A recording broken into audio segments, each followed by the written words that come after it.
You see, the average guy gets a little bit of money, but then he wastes it on low quality status symbols. He gets a car on finance. He goes and eats like takeaway or something, and he has nothing to really show for it. Whereas for us, we're going to go down a different path. We're going to use money to put our trajectory on even more of a fast track. So there are 5 levels to spending money, 5 things that you can spend your money on. This is in my opinion, and I'm sure everyone else will disagree, but I will just tell you about the things that have served me. And if you're anything like me, then your experiences will probably be similar. Level 0, material objects for status. This is the car, the watch, the fancy apartments, the fancy branded clothing. This can be fine, and you will get like status by buying this. So for example, if you've been leveling up your business and you go and buy like the Rolex that you've really wanted, or you go and upgrade your wardrobe, you will get noticed more. You will get more validation and acceptance from more people. That's 100% the case. The reason why I'd argue that that isn't so great is that in general, only unintelligent people validate you when you buy some kind of status object. The kind of person who's actually on your level, when you think about the kind of thinking that you do, the values that you have, the man of character that you've become, the truth is that only people who are far below you in terms of intelligence and values will actually look up at you when you've got like the branded t-shirt. It absolutely will happen. More like degenerate women will want to have sex with you. But when you take a step back and you think to yourself, okay, I'm not going to just indulge in my little monkey impulse here. Is it actually a good thing? Is it a good thing that more common people like you now? It can be nice to feel socially involved. I'm not saying you've got to, hate everyone or anything, but it's just unintelligent people who will like you more because you've bought something that they think is expensive, which elevates your status in their eyes. What I have found, which is very interesting, which the people who buy these objects don't speak about, the most intelligent people that I know never validated me with every single material purchase I ever had. When I got like the fancy apartment in Dubai, which was $10,000 a month, when I've had like the fancy clothing, the $400 shirt, whatever, like obviously there's levels to this, and some rich guy might be watching this thinking, oh, $400 shirt, that's not even that expensive, but it's all relevant, right? The intelligent people that I know never validated me for it. And yet when I downscaled my life, when I was making $20,000 a month and I moved back in with my parents so that I could focus on my business, every intelligent person that I knew on WhatsApp, they actually validated me for it. It's so interesting because what I found is truly like smart people know exactly the issues with spending on like material objects, that we know that it's like this, it's almost like this low level desire that you're really hoping that someone else like looks at you. Now you can certainly do it, and there's always going to be a cope that a lot of people will have thinking, no, Hamza, I really like the watch, I really want that car. Absolutely. If there's something that you've got like this massive interest in, and you really are like super interested in this certain car, then like, who am I to tell you to go otherwise if that's what you truly desire? I would just ask you to take a step back and really just be honest to yourself. Is it for yourself?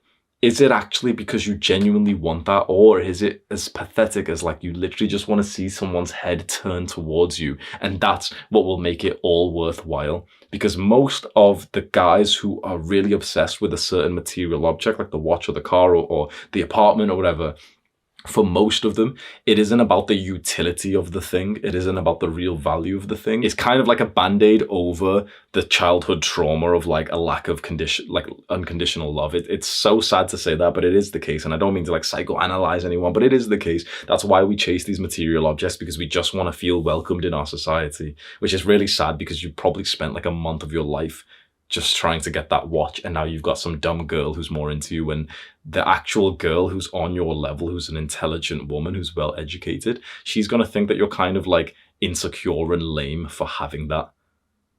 Would you want the female equivalent of you? Would you want the woman who gets a breast job because more guys will turn towards her? Then why would you be the guy with the car? It's the same thing. The truth is that the spiritual people are absolutely right. When you see there's like two kinds of people in society, there's the material people, just the normal person, the average guy who goes to the 9-to-5 job, but also the entrepreneurs, the rich guys, the athletes, the people who are like here in this real world trying to make money and success. And then there's those spiritual people who've got a lot of faith, a lot of belief, who've got a lot of alignment to their values. And for example, it's like who you could imagine, like if you've seen Wim Hof or David Data, the author of The Way of the Superior Man, or any deeply religious people like imams, for example, these people are absolutely right when they tell you that these material desires won't amount to anything other than actual pain and frustration in life, that the true path to happiness and enlightenment and like sort of a positive life experience doesn't come from random objects that you can buy from someone else, but it comes through like your alignment to something that feels important to you. Maybe God, maybe love, maybe light, as a lot of spiritual people say, like we are all beings of light and that's what we should pursue. So if you are absolutely certain there is some material object, the clothes, the car, whatever, that is you are like, yeah, 100% I'm buying that. What I would say is just limit it to about 5 to 10% of your profits. So if you genuinely profit, not just get money in, but profit from your business, like minus your expenses of business. If your profit is like 10,000 a month, you could maybe get like $1,000 like purchase, which is about status, maybe, which means that you can't even get the fancy apartment, which is, you know, 5K, 7K, whatever. In my most stressful, unhealthy and unhappy time when I moved to Dubai, my business's profit was barely like 10K, and I was using that on the apartments and the clothing and everything. My cash was quite high. It was, you know, it was like 40K, but we were reinvesting that back into the business. And it just makes you a weak entrepreneur when you have this like materialistic lifestyle. Now, I know you're probably thinking of the entrepreneurs out there, like I'll name them, like Iman and Tate, who are quite materialistic. They've got the fancy objects, but they're amazing at business at the same time. What I will say from what I can see is like these men are the outliers. They absolutely are. They are like the outliers. What you're not seeing is through the survivorship bias is the amount of people who have the same materialistic tastes as these men, but who didn't make it. So this is more credit to these men to show how amazing they are, but also like less credit to like the average folk who also, for example, wants the same like cars. And, you know, you've seen the entrepreneur, you're thinking, yeah, Tate's so cool with his car and everything and this, and the watch, Iman with his watches.